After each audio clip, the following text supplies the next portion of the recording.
just introduce myself. My name is Immanuel. I teach ICT to some of you all here. Now, when I was in university, I did nanotechnology, which is something that some of you might know what it is and some of you might not. And I thought I would just share what nanotech is and what it would really do for us. Now, when I graduated in nanotechnology, I had a friend who came up to me and said, "Hey, you should work for Etisalat."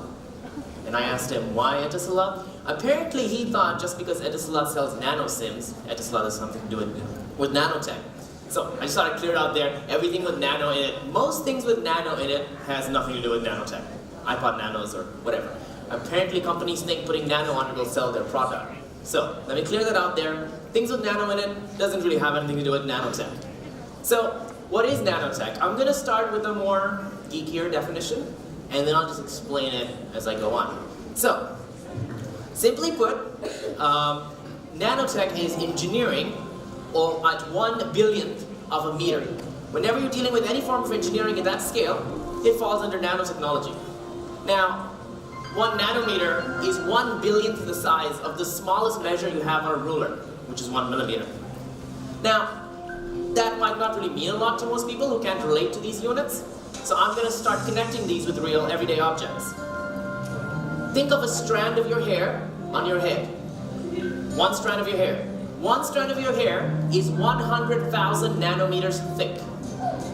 Right, so let me just picture that. Imagine you shrink yourself down to you're relatively close to the size of a hair. That's that strand of hair right now. We've enlarged it to the size of a tree trunk. You are now the size of a red blood cell. That's how small you are in comparison to your strand of hair. Now you're thinking you're close to a nanometer, but you're not. A red blood cell is 10,000 nanometers wide. So we gotta get you even smaller. So let's go down till you're about 100 nanometers tall. When you're 100 nanometers tall, the screen's blank, and that's because you're smaller than the wavelength of light. You should know that 650 nanometers is the wavelength of red light, and 300 nanometers is the wavelength of blue light. So you are smaller than light itself, which is something that might be hard to wrap your head around, because we're used to seeing things. Nanoparticles are not something you can actually see with your eyes, or even with microscopes. We use electron microscopes to detect these particles because they're way smaller than light itself. You can think of it as the wave just misses the particle, it just bounces over it. 1/300th of the time. At this point, the red blood cell is the size of a football stadium compared to you. That's how small you are when you're 100 nanometers. Remember, this is not 1 nanometer, this is 100 nanometers. The red blood cell is a football stadium to you. So let me give you a better picture. We go down to 1 nanometer. Guys might relate to this. An average man's beard grows 5 nanometers every second. So 1/5 of a second, how much your beard grows, that is 1 nanometer. I thought I'd give an analogy for the girls to kind of relate with this. Women's hair apparently grows 0.25 inches every month. So we're thinking a little slower than that. So about 1 second. How much your hair grows in 1 second is 1 nanometer. Now, let's go back to what I said about those waves. Think about what this means. Because we've always seen, for example, that balloon's yellow or that floor's blue. But really, when you go down to the nano world, things are different. Nothing has color. Color is only what light reflects out of it, which gives us crazy amount of control. If we can tune the surface properties, if we can tune the shape of these objects, we can change what they look like. And I'm going to show you this picture. All of that is gold. You might have thought of gold as golden, but with such engineering, gold can be red, green, blue, or yellow, or whatever color you want it to be. Those test tubes you see underneath are suspended gold particles in liquid. And as you can see, there's a variety of colors, all based on how the structure is broken. In the picture on top, you actually see the different structures, what it looks like under a scanning electron microscope. Now, all this is cool to think about, but what does this really mean for us? Like, how would our future look different because of this technology? And I'll show you one. This is a property called Nano Hydrophobicity, which means water repellent, basically. Now, you make the structure, instead of flat or the ridges, you make the ridges ever so fine that it's too thin for water to go in, and it's too wide for water to stick. And what you get is a surface that will repel any kind of water and dirt. And I found this video to show you because this material actually exists. It's my video playing. There you go. Look at that. Water doesn't stick to it. It just comes off. Now this is, on the left it's not coated, on the right it is. And you can see the brick just never gets dirty no matter what's on it.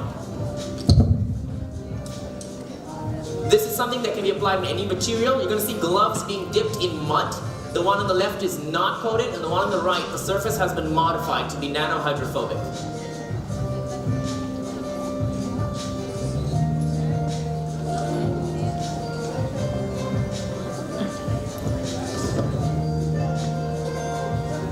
You'll soon see it being used on a wall where the left side again is not coated and the right side is coated. What this means is your homes, your cars, your clothes, every object could be coated with this material. Nothing will ever get dirty. You don't have to worry about cleaning materials, which will also save you a lot of time and energy in the process.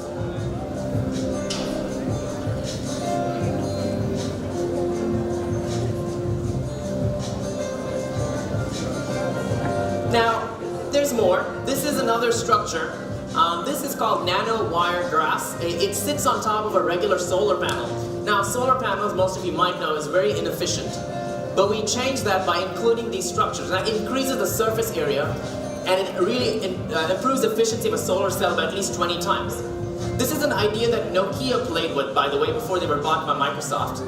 Here's a video I found by Nokia and the Cambridge Research Center, where they had a concept device called the Nokia Morph, and you'll soon see the device being zoomed into the nanoscale, and you can see that the surface has been structured differently in order to absorb sunlight. So you would not need a charger for your phone. It will just absorb energy from around it by the light around you or the sun. They also talk about nanograss being coated on your buildings, so we could replace solar panels by just coating your buildings with nanograss. Some other features of this phone I thought was interesting, so I should share. Haptic surface. The buttons actually pop out of your touchscreen, and you can click them, they push in based on the app that you're in. This is the last feature of this phone that I wanted to show, but it's really my favorite feature. The girl has a bag that's red and pink. She takes a picture of it. She's about to set it as a wallpaper and see what happens.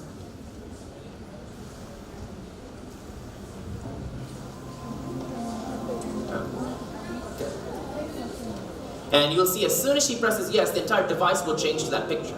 Remember the talk we had about the color? When you have that kind of precision of color control, the whole body of the device can look any way you want. Now, there are more stuff I want to share, but I'm going to skip ahead. But this is a quantum computer. Go ahead and research this on YouTube. It might blow you away, but this is what a quantum computer looks like. The goal is to do multiple calculations at the same time that today's computers cannot do. Even with multiple cores, you're only addressing one thread at a time. Now, I will talk about something a little more important, which is what nanotech would do for us in terms of medicine. Because it's great about tech, but I think medical improvements make a huge difference because it changes our lives and our lifespans. On this diagram, I have traditional cancer treatment versus cancer treatment with nanoparticles. So nanoparticles will have a biosensor attached to it. A biosensor is simply a chemical that will react with certain elements and not, which allows them to inject themselves into cancerous cells. And then you pass the patient through a magnetic field, and only the cancerous cells will die, leaving the clean, healthy cells still healthy.